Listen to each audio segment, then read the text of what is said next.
Hey y'all, welcome back to my YouTube channel. My name is William Deep, and if you don't know me, I am a recent high school graduate from New York City, as well as an advocate for educational, racial, and youth justice here.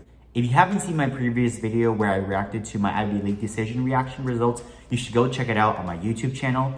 But from that video, a few of you have said that you wanted to see my stats, extracurriculars, and everything that got me into my schools. With that, here's that video, which I'm gonna say out my stats, extracurriculars, test scores, everything that got me into the schools that got me into. A quick disclaimer, these are the stats, extracurriculars, everything that got me into the schools that I got into. Everything that I put down on my college applications is from my own life, and so these stats, extracurriculars, and everything on my application won't get you into college.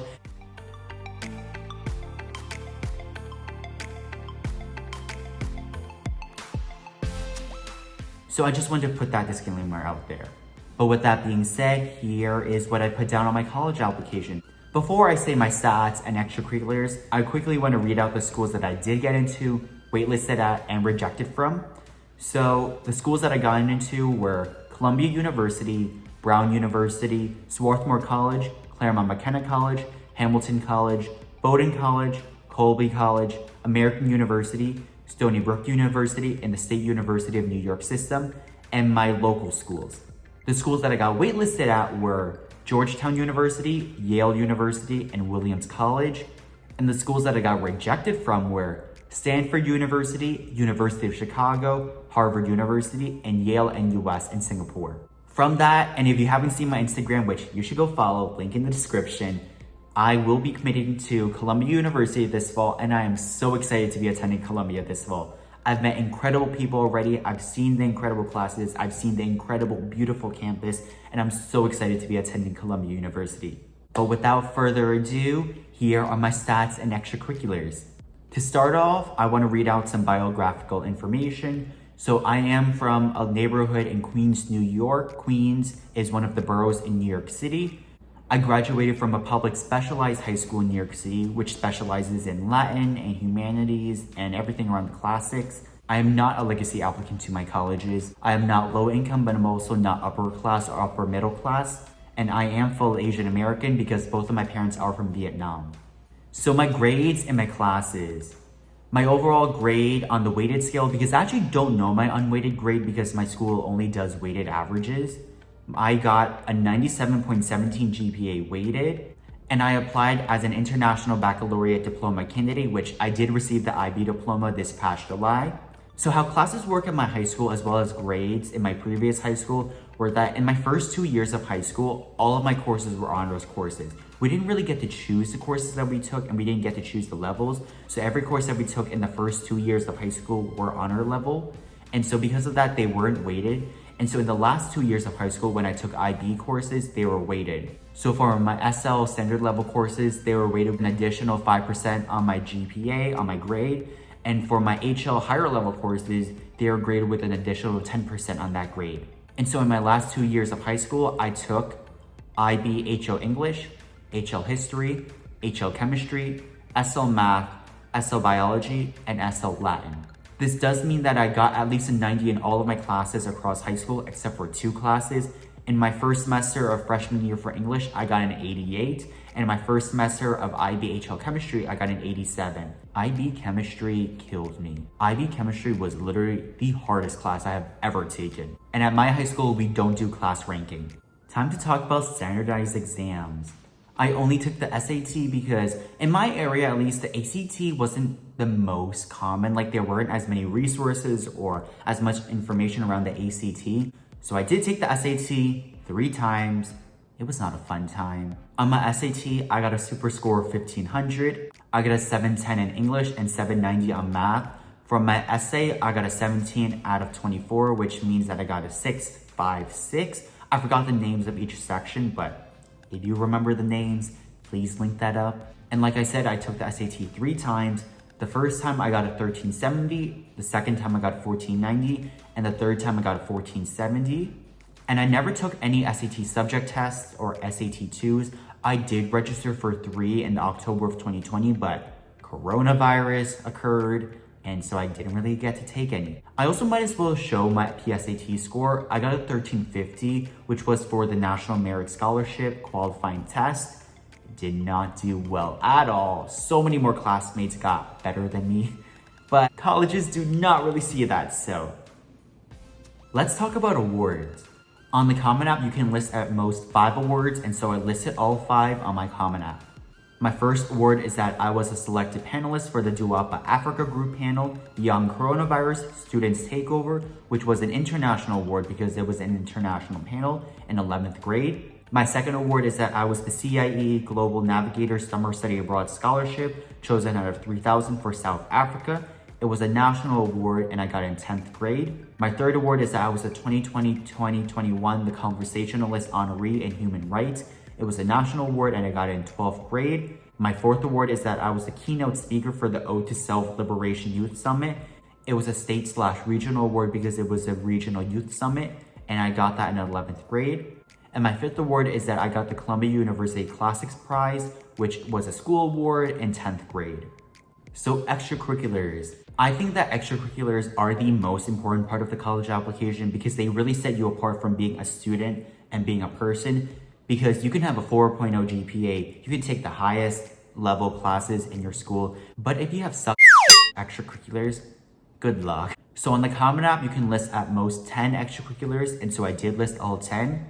My first extracurricular is that I was the founder and campaign director of Virus Racism. Virus Racism is a youth-led campaign aiming to raise awareness of the discrimination against the Asian American community due to COVID-19. You can learn more about my campaign in my description if you click the link there. And it was from 11th to 12th grade.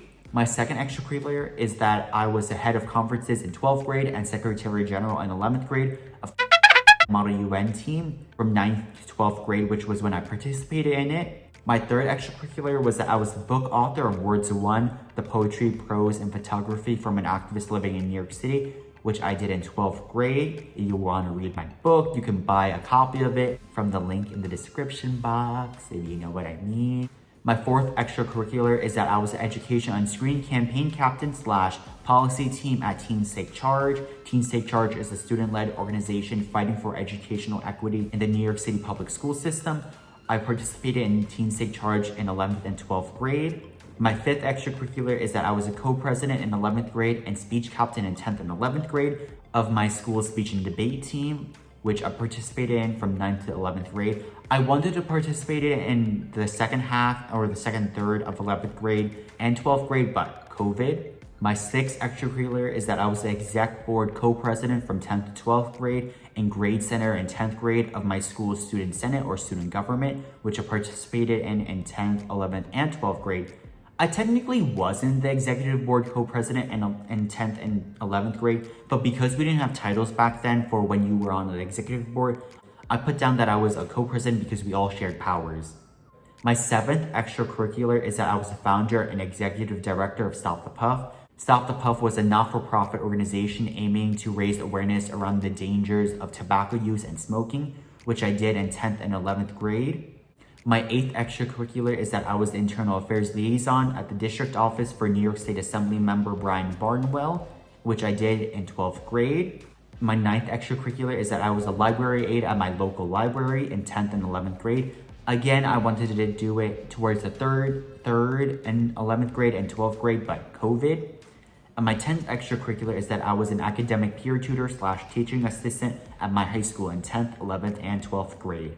By the way, just to quickly clarify, for my third and eighth extracurricular, for my book and for my internship at the New York State Assembly Member's Office, they were both during the summer, and for every other extracurricular, it was either during only in the school year or for across the whole year. So recommendation letters. I asked 3 people for my rec letters. I asked my biology teacher who I had for my last 2 years of high school. She was incredible. I asked her, and I also asked my Latin teacher who I had for across all 4 years of high school. She was also incredible. I asked her for a letter. And I also asked my assistant principal because, quick little story, I wanted to ask my assistant principal to write my optional letter of recommendation for Stanford, which I did apply to early, until I found out that he could actually write my counselor letter of recommendation. So he did that. I definitely think that helped me in my application because everyone would have gotten a letter of recommendation from their guidance counselor. And so me having a letter of recommendation from my assistant principal instead set me apart from other applicants in my school at least. Potential majors. There were different majors across all the different schools that I applied to, but in general, I applied to political science, international relations, government, human rights, English. And for Columbia, I put down political science first, human rights second, and English third. So a quick tip for listing out the majors that you want to do, apply to majors that you would actually see yourself in. I definitely could see myself in political science, international relations, government, human rights, English. And so apply to majors that you could definitely see yourself majoring in. Additional information. In the Common App, at least, there's a section for 650 more words of additional information. And in that section, I mentioned 7 more awards that were ranging from school awards to international awards and 13 additional extracurriculars. However, I did put them in the additional info section of my Common App because they weren't necessarily the most important awards or the most important extracurriculars, but I still wanted to list them out because they definitely got more important as the school year progressed in senior year. So essays. I'm not going to read out my essays in this video because I don't want the video to be too long, but in general, my essays were on a variety of topics around my passions and my interests and my life story. And so if you want to see a video of my essays, put that in the comments section. So that was my video. Thank you so much for watching my video on what got me into college. Again, I have committed to Columbia University this fall. And if you have any more questions, feel free to DM me on Instagram at williamdeep_ or comment below on this video. But until next time, stay safe and have an incredible day.